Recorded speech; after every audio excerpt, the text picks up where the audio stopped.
Hey, what's up guys? Dr. Cole here doing another video for you, and in today's video we're discussing the most important food group, the most important food category to buy organic, non-GMO, and the best quality version of these foods you can get your hands on.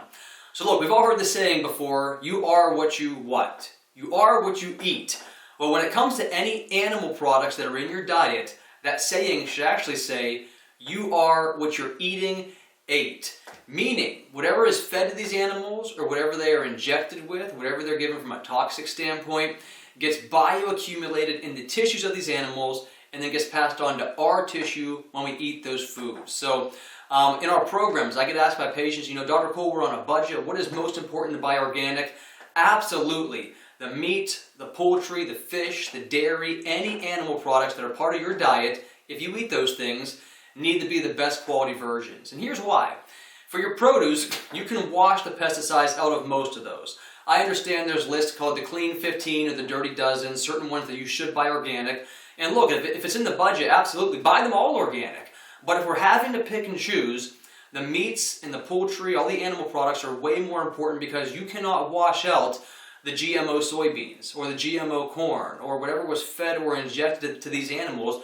You can't wash that out of the meat. You can wash your fruits and vegetables. So when it comes to our cows and our chickens and even our fish nowadays, it's 2019 if you're watching this video at a later date. This year, 2019, GMO salmon, the first animal-based, genetically engineered animal, is going to be on our food shelves for us to be eating here later this year. So more important than ever, we have to be really diligent about what these animals are fed and what gets put into their body because it really affects our tissue too. So what's the issue with conventional feedlot raised cattle or farm raised fish today? Well, if we're talking about the cattle, for example, these, instead of eating grass like a cow is designed to do, when a cow eats grass, the omega-6 and the omega-3 fats in that cow, very healthy ratio for your body, very anti-inflammatory. The proteins in that are the right essential amino acids. They're not very acidic type of protein profiles for your body when you eat a grass-fed animal.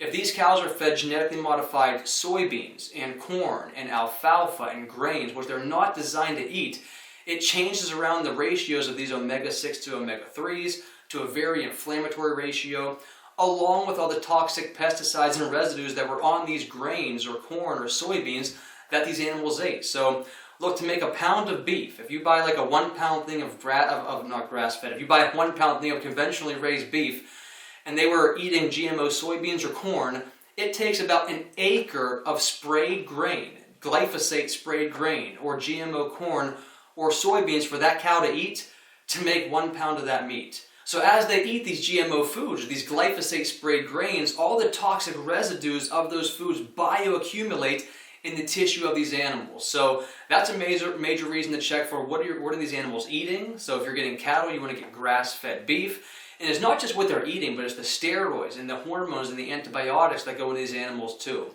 Over half of the antibiotics produced in America today doesn't go into the human population. It goes into our livestock populations. If we look at just from a earth standpoint, what's being done to the earth right now, we're literally cutting down the rainforest to plant GMO soybean farms to feed cows so that we can have hamburgers. So not only are you healthier, but it's a more sustainable product too. When you buy a local grass-fed beef from a local farmer or your farmer's market, or even any of the major grocery store chains today too, a lot more are selling grass-fed beef or free-range chicken now because more and more people are looking for those alternatives. So when it comes to your beef, grass-fed, and really if you're buying it from a local farmer, make sure that you ask that it is grass-finished too. Sometimes they're sneaky and they'll list grass-fed because at one point in the cow's life it was fed grass, but then they'll finish it on grain or soybeans or something else. So you want grass-fed, grass-finished beef. If it's poultry, chicken, turkey, they don't eat grass, they're foraging. So you want to get free-range chicken, free-range turkey. Find organic if you can. If it's not free-range, at least look for organic feed. And then for the fish, you want to find, if you're a fish eater, if you like seafood, you want to find wild-caught fish. So it should be sustainably farmed from the ocean, or I should say sustainably caught from the ocean.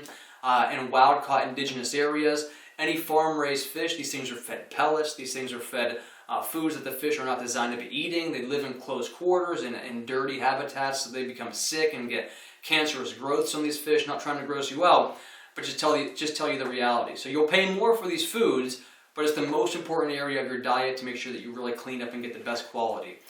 Dairy falls under that too. I've done a whole other video on grass-fed milk and the importance of your dairy, that so many people today who think they have dairy allergies, it's not the milk.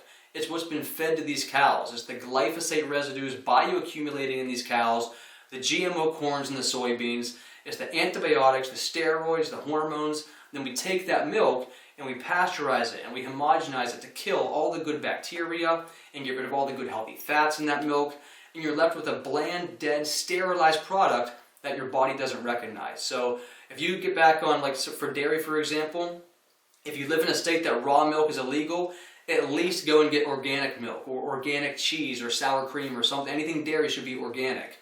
Preferably, you want to get raw, grass-fed organic dairy. So meaning a cow that's fed an organic diet, allowed to graze on grass, no hormones, no steroids. And so if you really clean up those areas of your diet from a toxicity standpoint, you're getting way, way less. So once again, you can't wash the soybeans, you can't wash the corn, you can't wash the glyphosate residues out of all those animals. If they ate it, it's part of your body too. So I hope this was helpful. The single most important area, again, your animal products. Hey, like this video if you're on Facebook, share this if you're on YouTube.